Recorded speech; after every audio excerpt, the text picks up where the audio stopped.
नमस्कार मित्रांनो, विद्यार्थी मित्रांनो, 2-3 दिवस झाले आपल्या सुट्ट्या पडल्या होत्या. त्या पाठीमागचं कारण आपल्याला माहीत आहे. आपला जो माईक आहे तो बंद पडला होता. असोत, तो आता सुधारला आहे, दुरुस्त केला आहे. तर आपण मराठी शिकत असताना पहिलं जे प्रकरण आपलं भाषा विकास यावर आधारित आपण जवळपास 6 व्हिडिओ तयार केले आहेत आणि त्याविषयी आपण सविस्तर माहिती अशी घेतली आहे आणि त्याच्यावर आपण प्रश्न उत्तरं हा सुद्धा एक भाग घेतला होता. आता आपण सुरू करूयात. आपलं दुसरं जे चॅप्टर आहे ते म्हणजे आहे वर्णविचार. त्यालाच आपण काय म्हणतो, वर्णमाला म्हणतो. बघा या ठिकाणी लिहिलं आहे बघा, वर्णविचार काय लिहिलं आहे, वर्णविचार लिहिलं आहे.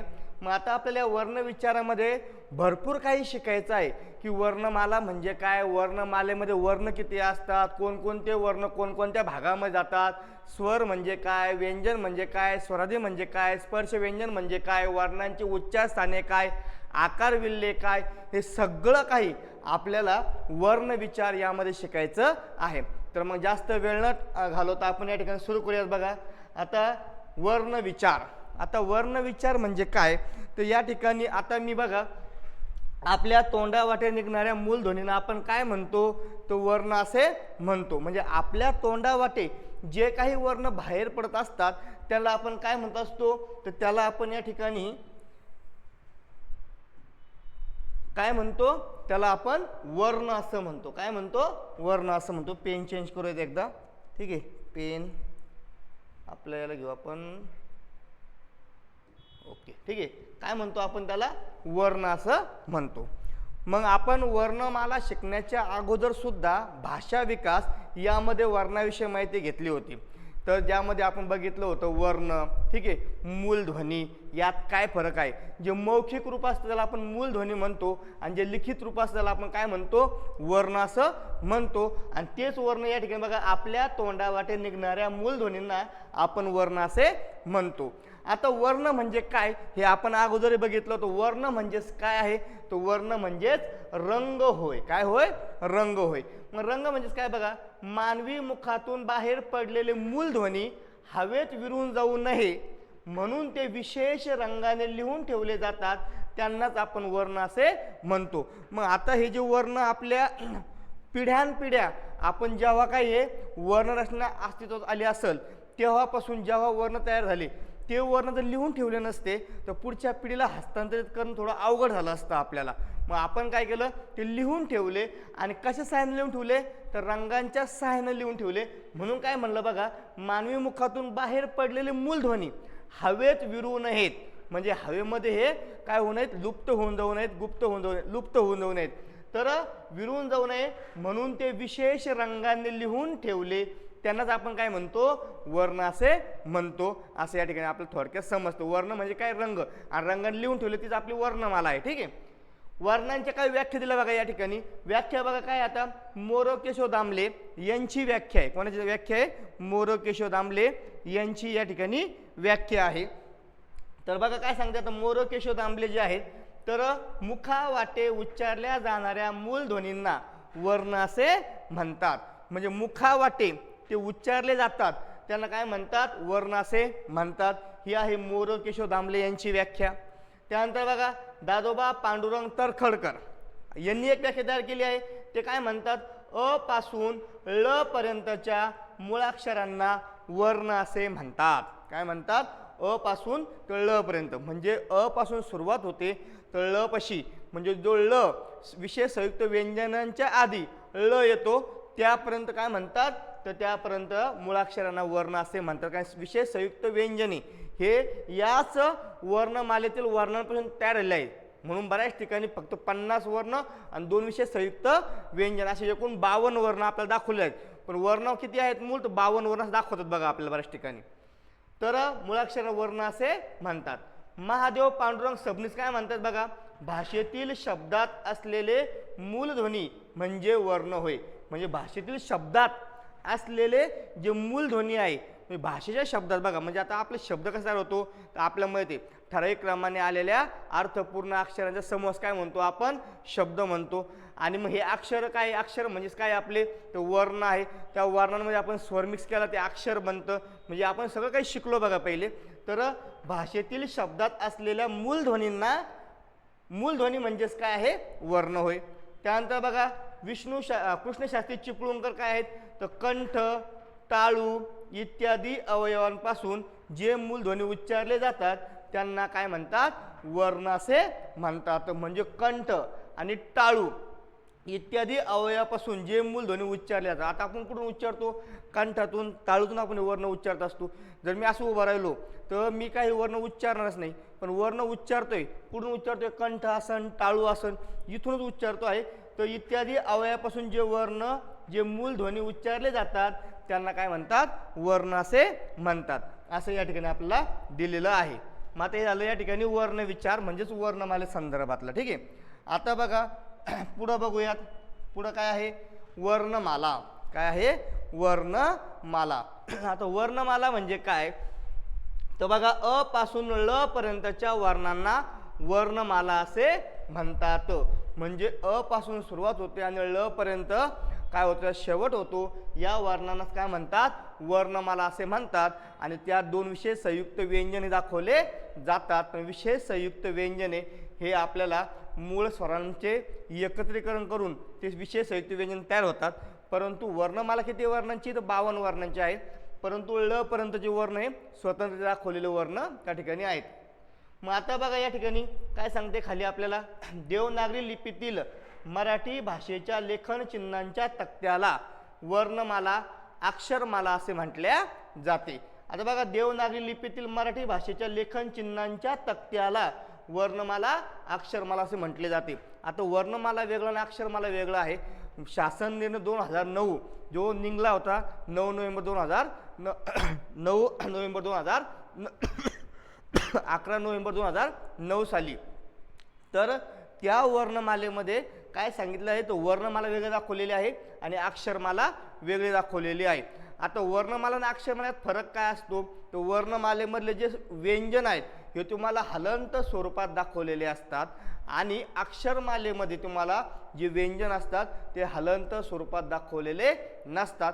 म्हणून ते अक्षरमाला आणि जेव्हा तुम्ही हलंत करशाल तेव्हा तुमची ती वर्णमाला या ठिकाणी असते. आणि आता काय म्हणते, देवनागरी लिपीतील मराठी भाषेच्या लेखन चिन्हांच्या तक्त्याला, म्हणजे जो काही आपला लेखन चिन्हांचा जो तक्ता आहे त्या तक्त्यालाच काय म्हणलेलं आहे, वर्णमाला असं म्हणलेलं आहे. म्हणजे मी असे म्हणू शकतो की ज्या ठिकाणी मराठी वर्णमालेतील संपूर्ण वर्ण एकत्रितरित्या ज्या ठिकाणी दाखवले जातात त्याला काय म्हणलं जाईल, वर्णमाला असं म्हटल्या जाईल. म्हणजे सर्वच सर्व वर्ण एकत्र दाखवणे म्हणजेच काय, थोडक्यात वर्णमाला होय. ठीक आहे. आता काय म्हणलं, याने पूर्वी मराठी भाषेत एकूण 48 वर्ण मानले जायचे. परंतु दिनांक 6 नोव्हेंबर 2009 रोजी महाराष्ट्र शासनाने जाहीर केलेल्या नियमानुसार मराठी वर्णमालेत आता एकूण 50 वर्ण व 2 विशेष संयुक्त व्यंजन असे एकूण 52 वर्ण दाखवले जातात. म्हणजे आता या ठिकाणी आपल्याला कळतं आहे की सुरुवातीला, आता माझी तारीख चुकली बघा, सांगता 9 नोव्हेंबर म्हणलो मी, 11 म्हणलो, परंतु किती आहे, 6 नोव्हेंबर आहे 2009ला. ठीक आहे. तर या ठिकाणी मात्र काय होतं, तर आपल्या याच्या अगोदर, या तारखेच्या अगोदर आपल्या वर्णमालेमध्ये किती वर्ण मानले जायचे, तर आपल्या वर्णमालेमध्ये 48 वर्ण, किती वर्ण, 48 वर्ण हे मानल्या जायचे. किती मानल्या जायचे, 48 वर्ण मानल्या जायचे. पण आता काय झालं, आता आपल्या वर्णमालेमध्ये 2 आणखीन वाढले, ते म्हणजे कोणते आहे, ॲ आणि एक आहे अ. आता किती झाले, 50. आणि त्याचबरोबर आणखीन काय वाढलं, त्याबरोबर वाढलं क्ष आणि काय वाढलं, ज्ञ. म्हणजे हे एवढे 4 वाढले आणि हे 48 किती झाले, 52. आता मात्र आपण आपली वर्णमाला जेव्हा अभ्यासतो तेव्हा आपण त्या वर्णमालेमध्ये 52 वर्ण अभ्यासतो. किती वर्ण अभ्यासतो, 52 वर्ण अभ्यासतो. परंतु बऱ्याच व्याकरणकर्त्यांनी असं दाखवलं आहे की 50 वर्ण वर्णमालेत आहे आणि श आणि ज्ञ हे विशेष संयुक्त व्यंजन म्हणून दाखवले आहेत. परंतु शेवटी वर्णांचा अभ्यास आपण किती करतो, 52 वर्णांचा करतो. ते या ठिकाणी आपल्याला दिसतं आहे. आणि मग आता तुम्हाला हे काही लक्षात ठेवायची गरज नाही, 6 नोव्हेंबर 2009 रोजी शासन अध्यादेश निघाला होता, त्यानुसार हे सगळे वर्गीकरण आता झालेलं आहे. आता मात्र वर्गीकरण करताना हे जे 52 वर्ण आहे हे 4 भागांमध्ये दाखवले जातात. किती भागांमध्ये, 4 भागांमध्ये. त्यात स्वर आहे, स्वरादी आहे, त्यानंतर तुमचे व्यंजन आहे आणि विशेष संयुक्त व्यंजन आहे. मग त्यामध्ये स्वर किती तुमचे 14 आहेत, स्वराज्य किती आहेत 2 आहेत. त्यानंतर व्यंजन किती आहेत 34 आहेत आणि विशेष संयुक्त व्यंजने किती आहेत ते आहेत 2. असे सगळे वर्ण जर मोजले ते किती भरणार आहेत 52 वर्ण भरणार आहेत. ठीक आहे, चला मग आता बघूयात पुढे काय दाखवलं आपल्याला. बघा आता या ठिकाणी काय दाखवलं स्वर. आता स्वरांमध्ये काय बघा या ठिकाणी स्वर आहेत 14. आता 14 स्वर कोणकोणते आहेत हे आपल्या सगळ्यांना माहीत असणं आवश्यक आहे आणि त्याच क्रमानं माहीत असणं सुद्धा आवश्यक आहे. बघा या ठिकाणी अ आ इ ई उ ऊ रू लू ए. आता यानंतर लगेच आईनं दाखवतं काय केलेलं बघा बऱ्याच ठिकाणी काय दाखवलेलं आहे बघा इथं लू आहे ए आहे ए नंतर आईनं दाखवतं काय म्हणलं ॲ. त्यानंतर काय केलं ऐ नंतर ओ आणि नंतर या ठिकाणी काय अ आणि नंतर आहे या ठिकाणी औ. म्हणजे असे आपल्याला किती तर या ठिकाणी 14 स्वर दाखवले आहेत. किती स्वर दाखवले आहेत 14 स्वर आपल्याला या ठिकाणी दाखवलेले आहेत. याच्यामध्ये ॲ आणि याच्यामध्ये अ हे 2 यांचं स्थान कुठं आहे आणि ते कुठं दाखवले आहेत हे मात्र या ठिकाणी लक्षात ठेवायचं. आकार विल्लेक्रम अभ्यासत असताना याची आपल्याला आवश्यकता पडते. ठीक आहे, नंतर बघा काय दाखवले स्वरादी. स्वरादी किती आहेत 2 आहेत. 2 कोणते आहेत एक आहे अनुस्वार आणि एक आहे विसर्ग. मग या ठिकाणी आणि हे आहा या स्वरूपात तुम्हाला ते दाखवले जातात. मग याला आपण अनुस्वार म्हणतो आणि याला काय म्हणतो आपण विसर्ग म्हणतो. परंतु हे जे आहेत तर हे या स्वरांसोबतच दाखवले जातात. कोणतं अ आणि अ सोबत. कारण की स्वर आहे ज्याच्या आधी त्याला काय म्हणतो आपण स्वरादी. म्हणून यांना दाखवण्यासाठी स्वरांची आवश्यकता असतेच तेव्हा दाखवले जातात. अक्षरांवर द्यायचे असेल त्या अक्षरामध्ये काय असतं स्वर मिक्स दाखवलेले असतात. त्यामुळे या ठिकाणी आणि आहा हे 2 स्वर लक्षात ठेवायचे. त्यानंतर काय म्हणते बघा व्यंजने. आता व्यंजने किती आहेत 34 व्यंजने आहेत. किती व्यंजने आहेत 34 व्यंजने. आता या 34 व्यंजनांची वर्गवारी केलेली बघा. त्याच्यामध्ये तुम्हाला स्पर्श व्यंजने ते दिलेले तुम्हाला 25. तुम्हाला अर्धस्वर तुम्हाला दाखवलेले आहेत 4. त्यानंतर तुम्हाला उष्मे दाखवले आहेत 3. त्यानंतर तुम्हाला दाखवला आहे काय तर स्वतंत्र वर्ण तो कोणता आहे तुमचा ल. ठीक आहे, आणि एक काय आहे तुमचा महाप्राण तो काय आहे ह. असे तुम्हाला त्या व्यंजनांची म्हणजे 34 व्यंजनांची वर्गवारी करून दाखवलेली आहे. पण जेव्हा आपलं व्यंजन शिकायचे तेव्हा आपण सगळं शिकणार. मग त्या व्यंजनाला काय कठोर व्यंजने कोणते मृदू व्यंजने कोणते ठीक आहे अनुनासिक काय सगळं आपण व्यंजन जेव्हा शिकायचं तेव्हा पाहणार आहोत. त्यानंतर काय म्हणते बघा आता त्यानंतर म्हणते विशेष संयुक्त व्यंजन. आता विशेष संयुक्त व्यंजन कोणते तुमचे या ठिकाणी ते आहे क्ष आणि ते आहे ज्ञ. याला असं हलंत दाखवायचं क्ष आणि ज्ञ. आता यात काही हलंत राहिले असं बघा हे तर हे सगळे हलंत दाखवायचे कारण हे आपण काय अभ्यासतो आहोत ही आपण या ठिकाणी आपण वर्णमाला अभ्यासत आहोत. काय अभ्यासत आहोत वर्णमाला. त्यामुळे या सर्वांना काय दाखवायचं हलंत स्वरूपातच दाखवायचं. ठीक आहे, काही वर्णमाला आहे. आपण आत्ताच बघितलं की वर्णमाला आणि अक्षरमाला यातला फरक काय आहे.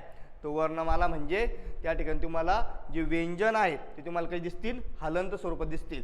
आणि स्वर मात्र वर्णमाला असो का अक्षरमाला असो कारण की स्वर संपूर्ण अक्षर असतं म्हणून या ठिकाणी ते तुम्हाला दोन्ही ठिकाणी सारखंच बघायला भेटेल. आणि विशेष संयुक्त व्यंजन किती आहे मग क्ष आणि ज्ञ आहे. हे 2 आपल्या ठिकाणी लक्षात ठेवायचे. आता परीक्षेत विचारतात विशेष संयुक्त व्यंजन किती आहे. विशेष संयुक्त व्यंजन किती आहेत 2 आहेत.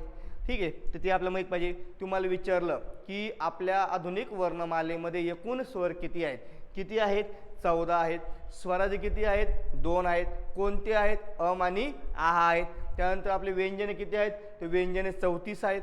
मग तुम्हाला ते काय करतील परीक्षेमध्ये विचारतील खाली दिलेल्या पर्यायातील व्यंजन कोणतं नाही आणि तुम्हाला हे टाकतील. ठीक आहे, आता हे बी व्यंजन विशेष संयुक्त व्यंजन समजा तुम्हाला स्वर टाकतील स्वरादी टाकतील एखादं व्यंजन टाकतील. असं साधं सिंपल सोपं हे फक्त आत्ताच सुरुवात झाली आपली वर्णमालेची. आता वर्णमालेत भरपूर काही आपल्याला या ठिकाणी बघायचं आहे. मग आता या ठिकाणी बघूयात पुढं. आता या ठिकाणी बघा दिसतंय का दिसत असेल बघा. आता हे एक पेज आहे. हे शासनानं काढलेलं परिपत्रक जे आहे त्या परिपत्रकातलंच हे काय या ठिकाणी एक पेज मी या ठिकाणी याच्यामध्ये इन्क्लूड केलेलं आहे. बघा काय म्हणते बघा मराठी भाषा विभाग शासन निर्णय क्रमांक क/पासून 2020 प्र/क्र 56 भाषा 2 जे काय असेल ते दिनांक 10 नोव्हेंबर 2022 सोबतचे सहपत्र 2022च्या सोबतचे सहपत्र म्हणते ते महाराष्ट्र शासनाने स्वीकारलेली मराठी वर्णमाला. एकूण वर्ण किती आहेत तर एकूण वर्ण आहेत 52 वर्ण आहेत. किती वर्ण आहेत 52 वर्ण आहेत. दिसतंय का आता बघा दिसते का बघा? हां दिसत असेल, ठीक आहे. कोणकोणते आहेत बघा, मग ते दाखवले बघा. त्यांनी दाखवले कोणकोणते आहेत. तर या ठिकाणी अ आहे, आ आहे, ई, दीर्घ ई, उ, दीर्घ उ, रू, लू, ए, ऐ, ओ, आ, औ. म्हणजे जे आपण ते पहिल्या पेजवर बघितले तेच या ठिकाणी आहे आणि त्यांचा क्रमही तोच आहे, ते लक्षात ठेवायचं. त्यानंतर स्वराचे कोणते? अनुस्वार. बघा या ठिकाणी तुम्हाला अनुस्वार दाखवलेला बघा आणि या ठिकाणी तुम्हाला विसर्ग दाखवलेला आहे, ठीक आहे. आणि व्यंजने किती आहेत? व्यंजन बघा 34 आहेत. आता 34 व्यंजने जे आहेत 34 व्यंजने, ठीक आहे.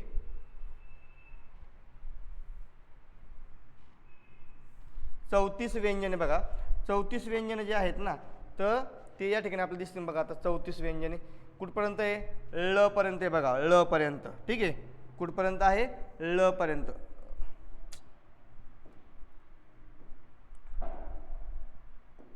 कुठपर्यंत आहे? ल पर्यंत आहे. आता व्यंजने त्यांनी 34 दाखवले बघा. 34 व्यंजने आहेत. क ला सुरुवात आहे आणि ळ ला काय आहे? शेवट आहे. आणि जे दोन आहेत या क्ष आणि ज्ञ, हे बघा इथं श आणि ज्ञ दिसते बघा आपल्याला. क्ष आणि एक जे आहे तर या ठिकाणी दिसते बघा आपल्याला ज्ञ, ठीक आहे. तर हे दोन जे आहेत हे काय म्हणून दाखवले आपल्याला? त्यांनी विशेष संयुक्त व्यंजन म्हणून या ठिकाणी दाखवलेले आहेत. तर हे असे आपल्याला या ठिकाणी किती? तर जवळपास आपल्याला संपूर्ण 52 वर्णांची वर्णमाला या ठिकाणी त्यांनी दाखवलेली आहे. याचा आपण अभ्यास अगोदर केला आहे, ठीक आहे. आता बघूयात पुढचं पेज. वर्णांचे वर्गीकरण. आता जे काही वर्ण आपण बघितले 52 वर्ण म्हणतोय आपण. आता या 52 वर्णांमध्ये ए आणि अचं वर्गीकरण बऱ्याच ठिकाणी दाखवलेलं नाही आपल्याला आणि बऱ्याच ठिकाणी आपल्याला क्ष आणि ज्ञाचं वर्गीकरण दाखवलेलं नाही. परंतु 52 वर्ण जे आहे तर या 52 वर्णांचं वर्गीकरण बघा कसं केलं आहे या ठिकाणी. आता या ठिकाणी 2 भाग केले बघायचं. 2 भाग कोणते आहे? स्वरूपानुसार वर्गीकरण. कशानुसार? स्वरूपानुसार वर्गीकरण. आणि एक केलेलं आहे उच्चारानुसार वर्गीकरण. कशानुसार केलेलं आहे? उच्चारानुसार वर्गीकरण केलेलं आहे. मग आता याच्यामध्ये बघा स्वरूपानुसार जेव्हा म्हणतोय आपण तेव्हा याच्यामध्ये आपल्याला स्वर बघायचे आहेत. ते आपले किती आहेत? तर 12 + 2 = 14. त्यानंतर स्वराजे किती आहेत? स्वराजे आपल्या ठिकाणी दिसत आहेत किती आहेत? 2 आहेत. त्यानंतर व्यंजने किती आहेत? 34 आहेत. आणि विशेष संयुक्त व्यंजन किती आहेत? 2 आहेत. असे एकूण 52 वर्ण हे आपल्याला कशात बघायचे? स्वरूपानुसार वर्गीकरण यात ते आपल्याला बघायचे आहेत. स्वरूपानुसार वर्गीकरण यात बघायचे आहेत, ठीक आहे. आणि त्यानंतर बघा उच्चारानुसार वर्गीकरण. आता आपली जी वर्णमाला आहे जवळपास सगळी वर्णमाला या उच्चारानुसार सुद्धा काय केलेली आहे? वर्गीकृत केलेली आहे. जसं कंठवर्ण कोणते आहे? मग क हा कंठवर्ण आहे, ठीक आहे. ख हा कंठवर्ण आहे. तालव्य वर्ण कोणता आहे? च, छ, ज, झ, ठीक आहे. तर हे आपले तालव्य वर्ण आहे. य, श हे तालव्य आहे. म्हणजे आपल्याला काय करायचं आहे? उच्चारानुसार सुद्धा वर्गीकरण आपल्याला बघायचं आहे. ते आपण बघणार आहोत. त्याच्यामध्ये कोणते आहेत? 9 गट आहेत. कंठवर्ण आहे, तालव्य वर्ण आहे, मूर्धन्य वर्ण आहे, दंत्यवर्ण आहे, ओष्ठ्यवर्ण आहे, ठीक आहे. ओष्ठ्यवर्ण आहे, कंठ तालव्य आहे, कंठोष्ठ आहे, दंत तालव्य आहे आणि दंतोष्ठ आहे. तर आपल्याला जे आहे आपले वर्णमालेतील वर्ण त्याचे 2 गट स्वरूपानुसार आणि उच्चारानुसार. मग आता या ठिकाणी स्वरूपानुसार जे आहे ते आपण सुरुवात करू. हे झाल्यानंतर पुन्हा उच्चारानुसार वर्गीकरण हे आपल्याला पुढं बघायचंच आहे, ठीक आहे. मग आता बघूयात पुढं काय दाखवते बघा. आता स्वरूपानुसार वर्गीकरण. कशानुसार? स्वरूपानुसार वर्गीकरण. हां स्वरूपानुसार वर्गीकरण बरं का. हो तेच. हां दिसतंय ना. आवाज पण येतो ना आज क्लिअर? आज आवाज येईलच. हे सगळं नवीनच आणलं. एक दिवस काय झालं तर ते सुधारण्यात गेलं, काही सुधारणा झालं. दुसऱ्या दिवशी या म्हणजे दुसऱ्या दिवशी आणलं ते काही चाललंच नाही. पुन्हा तिसऱ्या दिवशी नवीन माईक आणला संध्याकाळच्या टायमाला. त्यामुळं आपलं 2-3 दिवस झाले लेक्चर झालं नाही. तर असोत पण आता इथून पुढं रेग्युलर होत राहतील. काय म्हणलं या ठिकाणी? स्वरूपानुसार वर्गीकरण. कशानुसार? स्वरूपानुसार वर्गीकरण. मग आता बघा या ठिकाणी स्वरूपानुसार आपण बघितलं पहिल्या नंबरला काय होतं? स्वर होतं. आता या ठिकाणी आपल्याला काय करायचं आहे तर याच स्वरांविषयी आपल्याला माहिती घ्यायची आहे. परिपूर्ण अशी माहिती एकत्र आपल्याला घ्यायची आहे. मग आता स्वर जेव्हा म्हणतोय आपण तेव्हा बघा किती स्वर आहे आपले? तर आपल्या माहीत आहेत स्वर एकूण किती आहेत? 14 आहेत. किती आहेत? 14 आहेत. पण आता काय होतं बघा बऱ्याच ठिकाणी तुम्हाला 12 स्वर जे आहेत त्याचं वर्गीकरण तुम्हाला दाखवलेलं बऱ्याच ठिकाणी. ते 2 आणि अचं वर्गीकरण जे आहेत ना ते बऱ्याच ठिकाणी दाखवले म्हणजे आहे ते दाखवलेलं आहे, पण वर्गीकरणामध्ये दाखवलेलं नाही आहे. जसं बघा या ठिकाणी काय म्हणतो आपण स्वर, विवृत्त आणि अच या स्वरांनाच काय म्हणलं जातं, स्वरांनाच म्हणलं जातं विवृत्त. काय म्हणलं जातं, विवृत्त म्हणलं जातं. आणि या स्वरांनाच काय म्हणतात, अच. म्हणजे आपण म्हणतो ना अच संधी, हल संधी. तर अच संधी म्हणजेच कोणती संधी, तर या ठिकाणी स्वर संधी असते, म्हणजे स्वराला काय म्हणतात, अच असं म्हणतात.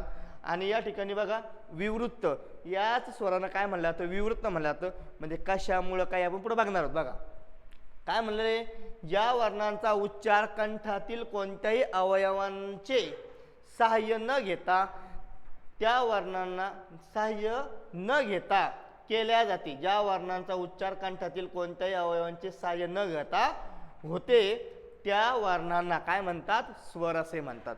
म्हणजे स्वर उच्चारत असताना असं म्हटलं जातं की आपल्याला इतर कोणत्याही अवयवांना स्पर्श न होता ज्या वर्णांचा उच्चार होतो त्याला काय म्हणतात, स्वर असे म्हणतात. स्वर कसे असतात, स्वतंत्र उच्चाराचे असतात, त्यांना इकडे तिकडे पाळावं लागत नाही. मग अशीच व्याख्या या ठिकाणी दाखवलेली आपण आहे. परंतु आपण ज्यावेळेस वर्णांचे उच्चारस्थाने अभ्यासतो त्यात मात्र हे जे आहेत स्वर त्यांना त्या उच्चारस्थानामध्ये दाखवलेलं आहे. मग ती जीभ त्या मुखाच्या भागांकडं ती आकर्षित होते किंवा ती जात असते, मग त्यामुळे त्याला नाव दिलं असेल, परंतु ते तुम्हाला दाखवलेलं आहे. ठीक आहे. आता काय म्हणलं यांनी, स्वर, विवृत्त आणि अच ज्या वर्णांचा उच्चार कंठातील कोणत्याही अवयवांचे सहाय्य न घेता होतो त्या वर्णांना काय म्हणतात, स्वर असे म्हणतात. आता स्वर म्हणजे काय बघा, स्वर उच्चाराच्या वेळी आपले तोंड उघडे व पसरलेले असते म्हणून स्वरांना विवृत्त असे म्हटले जाते. म्हणजे स्वर ज्यावेळेस आपण उच्चारतो ते उच्चार करत असताना काय होतं, तर आपलं तोंड उघडं असतं. काय असतं उघडं, अ, आ, ई, ई, उ, ऊ असं जेव्हा म्हणतो तेव्हा माझं तोंड कसं आहे, उघडं आहे आणि पसरलेले. आणि काय होतं, पसरलेले असते. म्हणजे मी असं ना पूर्णपणे असं थोडी म्हणतो आ, ई, म्हणजे माझं तोंड काय होतं, पसरट स्वरूपात जातं. याच स्थितीला काय म्हणलं आहे, याच स्थितीला म्हणलेलं आहे विवृत्त स्थिती. कोणती स्थिती, विवृत्त. म्हणून स्वर उच्चारताना अशा आपल्या तोंडाची काय होते, स्थिती होते, मग याला काय म्हणतात, विवृत्त असं याला म्हणतात. आणि अच, आता संस्कृतमध्ये काय म्हणतात, तर स्वरांना अच असं म्हटल्या जातं, म्हणून त्याला आपण या ठिकाणी अच हे पण नाव दिलं आहे. मग तुम्हाला जर विचारलं बाय चान्स की अच वर्ण किती आहेत, तर अच वर्ण किती आहेत, तर अच वर्ण हे 14 आहेत. किती आहेत, 14 आहेत. विवृत्त वर्ण जर विचारलं किती आहे, तर विवृत्त वर्ण पण किती आहेत, 14 आहेत. कारण की हेच नावं यांचे आहे, हे यात वेगळा फरक आहे का, नाही. संस्कृतमध्ये स्वरांना अच असे म्हटले जाते. बघा संस्कृतमध्ये काय म्हणतात, स्वरांना अच म्हणतात. आणि आपल्याला माहीत आहे आपल्या मराठी भाषेचा जे आहे उगमस्थान संस्कृत प्राकृत भाषांपासून झालं आहे, म्हणून संस्कृतमध्ये अच हे स्वरांना म्हणतात, म्हणून ते अच शब्द आपल्याला माहीत असणं आवश्यक आहे. ते आपण या ठिकाणी बघितलं.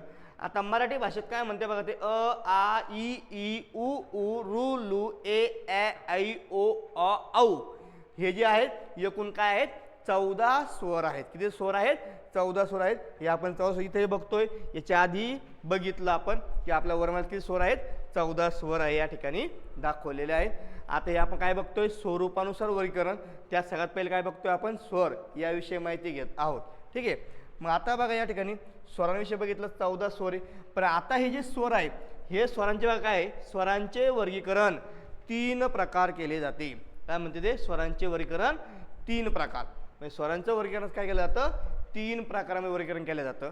कोणकोणतेच बघा, नंबर 1 ला आहे स्वरूपानुसार. कशानुसार, स्वरूपानुसार. स्वरूप काय दाखवतो त्यानुसार आहे. उच्चार करण्यानुसार आहे, म्हणजेच उच्चारानुसार आहे.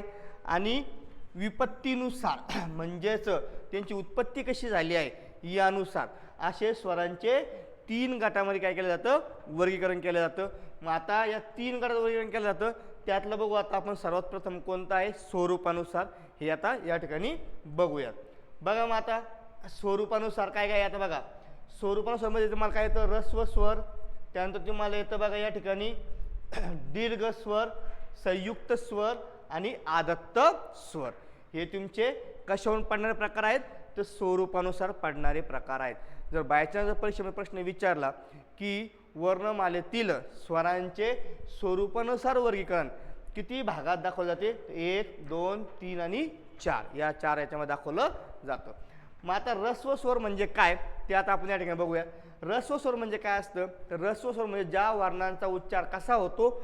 आखूड होतो. कसा होतो? आखूड होतो. म्हणजे लांबट उच्चार असतो आणि एक आखूड उच्चार असतो. तर आखूड होतो किंवा काय म्हणलं बघा, ज्या स्वरांचा उच्चार करण्यास कमी वेळ लागतो. आता आखूड उच्चार केला तर कमीच वेळ लागणार आणि लांबट उच्चार केला तर जास्तच वेळ लागणार. म्हणजे आखूड उच्चार म्हणजेच कमी कालावधी आणि लांबट उच्चार म्हणजेच जास्त कालावधी. मग आपण असंही म्हणू शकतो, ज्या स्वरांचा उच्चार करण्यास कमी वेळ लागतो किंवा ज्या स्वरांचा उच्चार आखूड होतो. बघा, ज्या स्वरांना काय म्हणतात? ऱ्हस्व स्वर असे म्हणतात. काय म्हणतात? ऱ्हस्व स्वर असे म्हणतात. आणि कंस दिलं बघा या ठिकाणी, आखूड उच्चारास ऱ्हस्व स्वर म्हणतात. म्हणजे काय?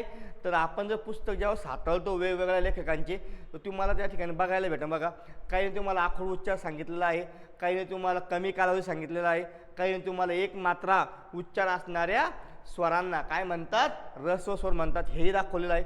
म्हणजे याच्या व्याख्या जर बघितल्या तर 2-3 प्रकारची मला व्याख्या बघायला भेटतील.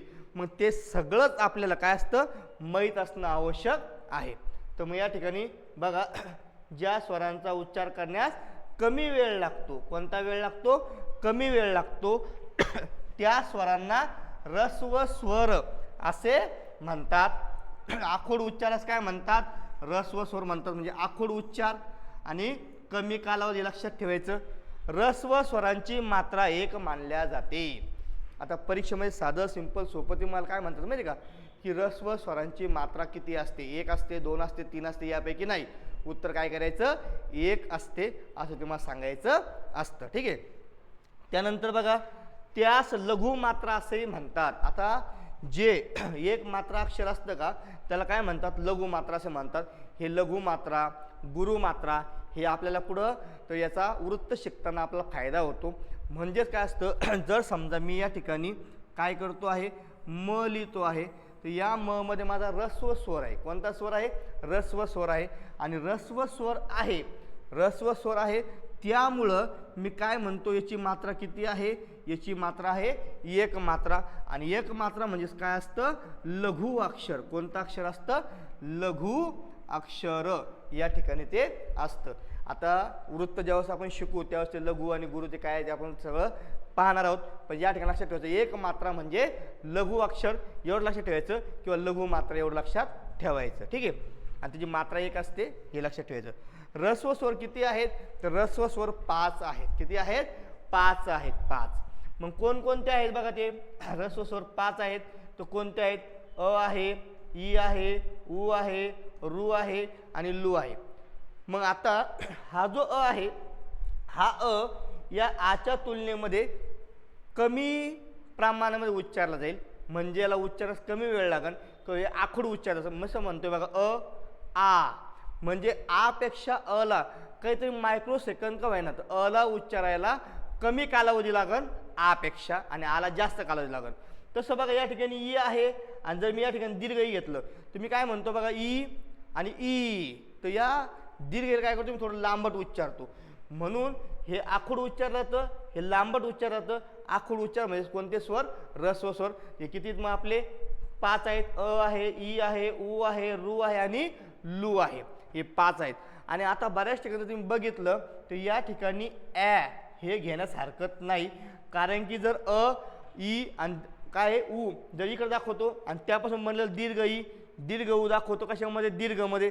तसं या ठिकाणी ॲ ऱ्हस्वमध्ये आणि अ कशामध्ये? दीर्घमध्ये दाखवल्या जाण्याची शक्यता आहे. आणि त्यांचा उच्चार तो सांगतो की ॲचा उच्चार हा आखूड आणि अचा उच्चार हा काय होतो? लांबट होतो. परंतु आणखीन याची रचना ही पूर्णपणे निर्देशित केलेली नाही आहे. परंतु आता बरेच व्याकरणकर्ते काय करतायत की हे 5 आणि त्यासोबत काय दाखवत आहेत? ॲ दाखवता आहे. ठीक आहे. हे आपलं लक्षात घ्यायचं आहे. त्यानंतर बघा लू. आता लू हा स्वर आहे. परीक्षेचा प्रश्न विचारला होता की कोणता स्वर हा नामशेष होण्याच्या मार्गावर आहे? कोणता स्वर हा नामशेष होण्याच्या मार्गावर आहे? तो कोणता स्वर आहे? तो आहे तुमचा लू हा स्वर. कोणता स्वर आहे? लू हा स्वर आहे. का? तर त्याचा फक्त एकमेव शब्द सापडतो, तो म्हणजे काय आहे? क्लुप्ती. काय शब्द आहे? क्लुप्ती हा शब्द आहे बघा, क्लुप्ती. म्हणजे हा एवढाच शब्द आपल्याला आता याच्यापासून तयार झालेला बघायला मिळतो असं मानलं जातं. आणि त्याचे आपल्या आता क्लुप्तीचे आपल्याला अनेक अर्थ दुसऱ्या शब्द स्वरूपात दाखवता येतात. म्हणून हा लू स्वर नामशेष होण्याच्या मार्गावर आहे असं सांगितल्या जातं. त्यानंतर बघा पुढे काय सांगता येते, रू. आता रू या स्वरांबद्दल तर शिकून घेणं खूप महत्त्वाचं आहे. काय होतं बघा परीक्षेमध्ये तुम्हाला विचारतात, काय विचारतात बघा तुम्हाला ते म्हणतील आता काय, कृपा दृष्टी. कृपा दृष्टी या शब्दामध्ये किती जोडाक्षरे आहेत. आता कृपा दृष्टी म्हणलं ज्याचा अभ्यास आहे बरोबर सांगत, पण ज्याचा अभ्यास नाही तो काय सांगतो माहिती का, हां हे क, हे द्रू, हे श आणि हे ट जोडलेलं आहे, म्हणजे 1 2 आणि 3 जोडाक्षर आहेत असं सांगितलं जातं. परंतु मित्रांनो हा जो क्रू आहे तर क मध्ये काय मिसळलेला आहे, रू मिसळलेला आहे. म्हणजेच या ठिकाणी क प्लस रू बरोबर काय बनतं, क्रू. आणि क्रू तुमचं या ठिकाणी जोडाक्षर नसतं, ते पूर्ण अक्षर असतं, स्वरांनी युक्त अक्षर असतं. म्हणून कृपा दृष्टी यात जर तुम्हाला विचारलं जोडाक्षर किती आहेत तर फक्त एकच आहे, 3 येत नाही. रू हा या ठिकाणी क मध्ये रू जर मिसळलं तर क्रू बनतं, क मध्ये रू मिसळलं तर काय, म मध्ये क्रू मिसळलं काय बनतं, मृ बनतं. हे जोडाक्षर नाहीत, हे पूर्ण अक्षर आहेत. कोणते अक्षर आहेत, पूर्ण अक्षर आहेत. हे या ठिकाणी आपल्या लक्षात घ्यावं लागेल. म्हणून या ठिकाणी बघा रू या स्वराने युक्त व्यंजन हे जोडाक्षर मानू नये. म्हणजे साध्या सिच्युएशनमध्ये बरं का कधी कधी जोडाक्षरामध्ये येऊ शकतं असं म्हणणार नाही मी. जसं या ठिकाणी मी असं जर म्हणलं काय बघा हे असं दिलं या ठिकाणी तुम्हाला, असं दिलं याला, असं आपण शब्दच कुठे पाहू शकत नाही. ठीक आहे, हा शब्द तुम्हाला पाहायला भेटणार नाही.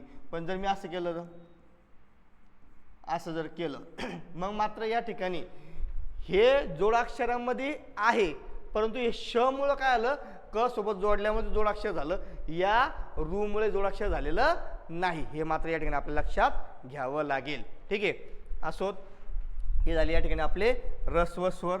आता बघूयात आपण पुढं जे आहेत दीर्घ स्वर. कोणते स्वर, दीर्घ स्वर. दीर्घ स्वर बघा काय या ठिकाणी दीर्घ स्वर किती आहेत तर 4 दाखवले या ठिकाणी आपल्याला. दीर्घ स्वर म्हणजे काय, आता ऱ्हस्व म्हणजे आखूड उच्चार होतो, ऱ्हस्व म्हणजे आखूड उच्चार होतो, तर दीर्घ म्हणजे काय होणार आहे, लांबट उच्चार होणार आहे. काय होणार आहे, लांबट उच्चार होणार आहे. किंवा जे उच्चारण्यास जास्त कालावधी लागतात, ऱ्हस्व स्वरांच्या तुलनेत त्यांचा उच्चार करण्यास जास्त कालावधी लागतो, अशा स्वरांना काय म्हणतात, दीर्घ स्वर असे म्हणतात. मग ज्या स्वरांचा उच्चार करण्यास जास्त वेळ लागतो त्यांना दीर्घ स्वर असे म्हणतात. आणि कंस दिलंय लांबट उच्चार. म्हणजे तुम्हाला या ठिकाणी लांबट हे लक्षात घ्यायचं आहे. काय लक्षात घ्यायचं आहे, लांबट. आणि एक काय लक्षात ठेवायचं तुम्हाला, जास्त वेळ लागतो आणि लांबट उच्चार होतो, त्याला काय म्हणतात, दीर्घ स्वर असे म्हणतात. आणि ते कोणकोणते दाखवले या ठिकाणी तुम्ही 4 दाखवले बघा. खरं म्हणलं तर किती आहे तुम्हाला, 3 आहेत. किती आहेत, 3 आहेत. पण याच्यामध्ये काय केलं मी, आपण तुम्हाला दाखवलं, कारण की ॲ हे ऱ्हस्वमध्ये दाखवलं जाणार आहे, तो अ हे दीर्घमध्ये दाखवलं जाणार आहे. परंतु बऱ्याच ठिकाणी तुम्हाला ते पाहायला भेटणार नाही, त्यामुळे या ठिकाणी 3 आहे, तर या ठिकाणी मी 3 लिहिलं. परंतु जर मला कोणी विचार सर 4 सांगायचे की 3 सांगायचे, पण आज घडलं तरी वर्गीकरणामध्ये तुम्हाला बऱ्याच ठिकाणी 3 दाखवले जातात. परंतु जर पाहायला गेलं तर ॲ ऱ्हस्वमध्ये पाहायला भेटणार आणि अ दीर्घमध्ये पाहायला भेटणार. म्हणजे अ हा शेवटी दीर्घमध्येच येणार आहे. तर 4ही आहेत, परंतु 3 आता तुम्हाला सांगितले. मग याच्यात तुम्हाला प्रश्न विचारले तेव्हा याच्यावरचं ते कन्फ्युजन आहे ते आपण पुढं वर दाखवू शकतो, परंतु तुम्हाला आणखी ते विचारणार नाही किंवा मग तुम्हाला त्याचा पर्याय देणार नाही. ठीक आहे, ते लक्षात ठेवायचं. या ठिकाणी दीर्घ स्वरांची मात्रा 2 मानल्या जाते. आता ऱ्हस्व स्वरांची मात्रा किती होते, ऱ्हस्व स्वरांची मात्रा 1 होते. किती होते, 1. यांची किती आहे, 2 मात्रा आहे. किती मात्रा आहे, 2 मात्रा आहे. दीर्घ स्वरांच्या मात्रेस गुरु मात्रा असे म्हटल्या जाते. काय बघा, दीर्घ स्वरांच्या मात्रेस गुरु मात्रा असे म्हटल्या जाते. मग तुम्हाला ते सांगितलं. ऱ्हस्व स्वरांच्या मात्रेस काय म्हणतात, लघु. आणि दीर्घ स्वरांच्या मात्रेस काय म्हणतात, गुरु. आता ते गुरु अक्षर जेव्हा कधी तयार होईल, जेव्हा जेव्हा तुम्हाला एखाद्या व्यंजनामध्ये दीर्घ स्वर किंवा संयुक्त स्वर त्यात मिसळलेले असतील तेव्हा तुमचं काय होईल, ते होईल गुरु अक्षर. ठीक आहे, पण हे वृत्त शिकताना कामं येतं तेव्हा ते आपण बघूयात. दीर्घ स्वरांना द्विगुणित स्वर असेही म्हणतात. आता दीर्घ स्वरांना काय म्हणतात, द्विगुणित स्वर असे म्हणतात. का म्हणतात माहिती आहे का, कारण की एक अ आणि तोच अ जर डबल आलं तर काय तयार होतं, आ तयार होतं. त्याचबरोबर समजा या ठिकाणी असं लिहिलं मी ई लिहिलं आणि पुन्हा काय घेतलं एक ई घेतलं, दोन्ही रस्व घेतले तर काय बनतं दीर्घ ई बनतं. तसंच बघा ऊ घेतलं पुन्हा एक रस्व घेतलं तर काय बनतं दीर्घ ऊ बनतं. म्हणजे एकच रस्व स्वर दोनदा एकत्र येऊन त्यापासून जो दीर्घ स्वर बनतो त्यास काय म्हणतात द्विगुणित स्वर असे म्हणतात. हे आपल्या या ठिकाणी लक्षात ठेवायचं आहे. मग या ठिकाणी लिहून दिलं बघा तसं मी अ प्लस आ, त्यानंतर ई प्लस ई काय आहे दीर्घ ई आणि ऊ प्लस ऊ काय आहे दीर्घ ऊ या ठिकाणी आहे. आणि संयुक्त स्वरांचा समावेशही दीर्घ स्वरात केला जातो. आता तुम्हाला जर विचारलं की संयुक्त स्वर किती आहेत तर तुम्ही 4 सांगतात. तुम्हाला जर विचारलं दीर्घ स्वर किती आहेत किती सांगतो आपण 3 सांगतो की सांगतो 3. आता मात्र किती दाखवतो या ठिकाणी मी 4 दाखवतो कारण अ हा दीर्घ स्वरामध्ये दाखवला जाणार आहे का तर ॲ आणि अच्या उच्चारामध्ये तोच काय आहे वेगळेपणा आहे. जसं अ आणि आ मध्ये आहे, ई आणि दीर्घ ई मध्ये आहे, तसंच ॲ आणि अ मध्ये आहे. मग ॲ तुमचा रस्वमध्ये जाईल, अ तुमचा दीर्घमध्ये जाईल बरोबर. आणि मग त्यानुसारच जर आपण विचार केला तर आपल्याला जर विचारलं तर संयुक्त स्वर किती आपण 3 सांगायचो. सॉरी आपल्याला जर दीर्घ स्वर विचार आपण 3 सांगायचो, संयुक्त जर विचारलं 4 सांगतो. परंतु संयुक्त स्वरांची मात्रा पण किती असते 2 असते आणि संयुक्त स्वर सुद्धा इथे मला दीर्घ स्वर म्हणून मानले जातात. म्हणजे दीर्घ स्वर 7 आहेत. पण तुम्हाला गट म्हणून जर विचारलं तर दीर्घ स्वर किती तुमचे 3 आहेत आणि संयुक्त स्वर किती आहेत 4 आहेत.